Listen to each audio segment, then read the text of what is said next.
जय श्री कृष्णा। आज कार्तिक माह के 16वें दिन हम 16 अध्याय पढ़ रहे हैं। श्री नारद जी बोले, जलंधर के नगर में जाकर विष्णु जी ने उसकी पतिव्रता स्त्री वृंदा का पतिव्रत धर्म भंग करने का विचार किया। वह उसके नगर में एक उद्यान में जाकर ठहर गए और राम में उसे स्वप्न दिया। वृंदा देवी ने स्वप्न में अपने पति को पेशे पर सवार हुए, शरीर में तेल लगाए, नग्न देखा, काले फूलों की माला धारण किए, पितर भूत के समूह से घिरा हुआ, अंधकार से आच्छादित और दक्षिण दिशा में जाता हुआ स्वप्न में दिखाई दे रहा था।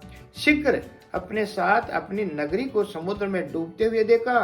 तब पतिव्रता स्त्री वृंदा नींद उछटने पर उस दुस्वप्न का विचार करने लगी।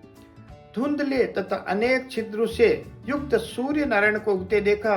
ये सब अनिष्ट समझकर रोती ही वह भयभीत हो गई। जब गोपुर तथा प्रासाद में कहीं भी शांति नहीं मिली, तब दो सखियों को साथ लेकर नगर के बाहर नगर के बाग में गई। परंतु दुस्वप्न की चिंता से भयभीत वृंदा को कहीं भी सुख नहीं मिला।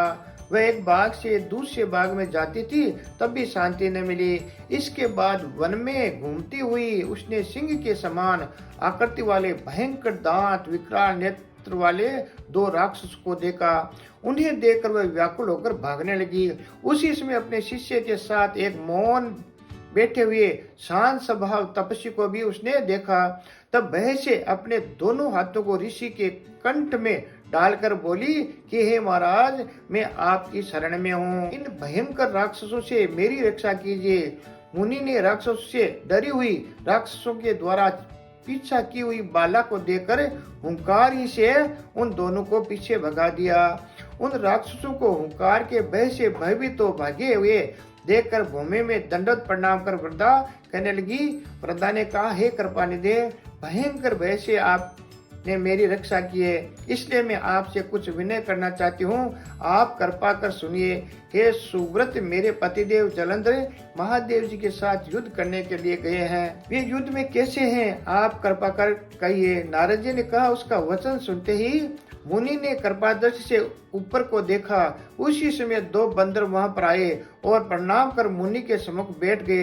तब वे दोनों बंदर मुनि की भ्रकुटी का संकेत पाकर आकाश मंडल में उड़ गए और क्षण भर में ही लौटकर मुनि के सामने प्रणाम कर बैठ गए। दोनों बंदरों के हाथ में मृत जलंधर का सिर सहित धड़ देखकर पति विनाश के दुख से मूर्छित होकर पृथ्वी पर गिर पड़ी। मुनि ने वृंदा के ऊपर कमंडल का जल छिड़कर सचेत किया। फिर वृंदा दीन भाव से अपने पति के मस्तक से अपना मस्तक मिलाकर रोने लगी। वृंदा ने कहा, हे प्रभु, आप पहले मधुरा लाभ से मुझे प्रसन्न रखते थे, परंतु आज मुझ निरपराधिनी दासी से क्यों नहीं बोलते? आपने जिस विष्णु से सब देवताओं और गंधर्वों को जीत लिया था, उन तीनों लोकों के विजेता आपको तपस्वी शिव ने कैसे मार दिया? श्री नारद जी बोले कि इस प्रकार विलाप करते हुए वृंदा मुनि से कहने लगी। वृंदा ने कहा, हे कृपानिधे, हे मुनीश्वर, मेरे प्रिय पति को आप जीवन दान दीजिए। हे मुनि, मेरा यह मत है कि आप ही मेरे मृत पति के जीवन दाता हैं। श्री नारद जी बोले। उसका ऐसा वचन सुनकर हंसते हुए मुनि ने कहा, यह तेरा पति महादेव जी के हाथों से युद्ध में मारा गया है, अतः कोई इसे जिलाने में समर्थ नहीं हो सकता। तब भी मैं तुम्हारे ऊपर कृपा कर इसको मैं जीवन दान देता हूँ। यह कहकर मुनि अंतर ध्यान हो गए।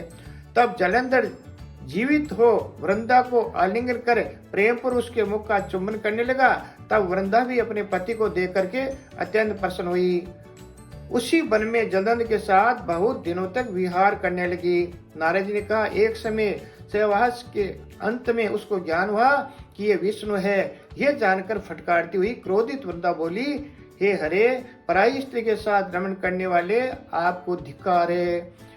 मैंने भली बातें समझ लिया कि आप मायावी तपस्वी थे। वे दोनों माया के राक्षस जो आपने पहले दिखाए थे, वे ही दोनों राक्षस होकर तुम्हारी स्त्री को हरेंगे।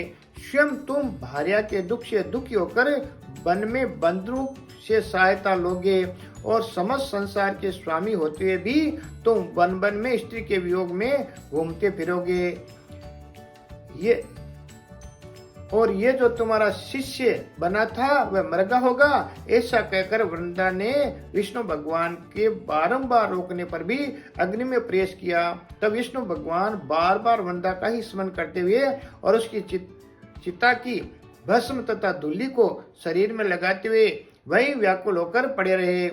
देवताओं, सिद्धों तथा मुनियों के बहुत समझाने पर भी उनको कुछ भी शांति नहीं मिली।